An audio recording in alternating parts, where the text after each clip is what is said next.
Hello, dear friends. A week ago, I visited an old man at his home. His wife died, and we talked about their beautiful life together, about the loss and the form of saying goodbye. I will hold the funeral in a few days. The visit was very touching. Many emotions came up, tears ran down the man's cheeks. Even though it may sound a little bit strange, I like doing funerals very much. I feel close to the people who have lost someone. Often the relations are grateful for the long and good life of the deceased. Sometimes it is terrible and difficult. For example, when a tiny human being dies, in the case of a 6-month-old embryo that was lying in a tiny basket. And I visited the parents and the closest friends in the hospital room and created a small funeral ritual. It is always important to have time, to be there, to listen, and to give words to the pain and also to the gratitude. At the beginning of the year 2021, I talk about death. That maybe sound a little bit crazy now, but I do it consciously. A wise word says, in the midst of the life, we are surrounded by death.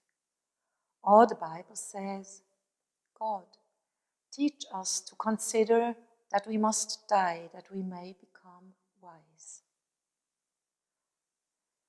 In the Corona era, death or parting with the deceased became even more privatized than before.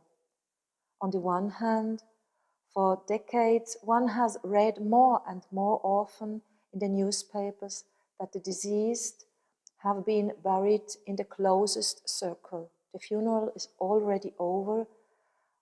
Yet one can no longer go there. People die in silence and loneliness, and the funerals are more and more hidden. On the other hand, recently only 20 people could say goodbye to a dear person, although the whole village would have wanted to attend. And also the man who has to say goodbye to his wife can invite only 14 people to the cemetery chapel.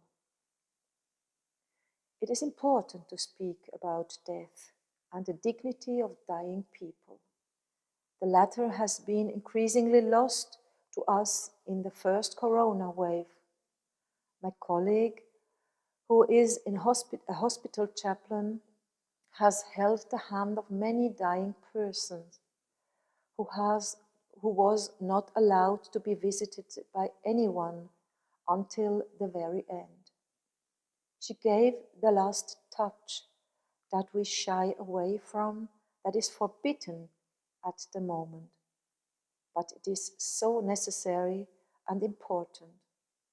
We come into the world as a little baby and need touch, warmth, and love.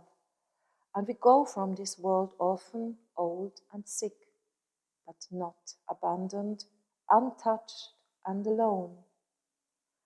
That is what we must prevent as a society.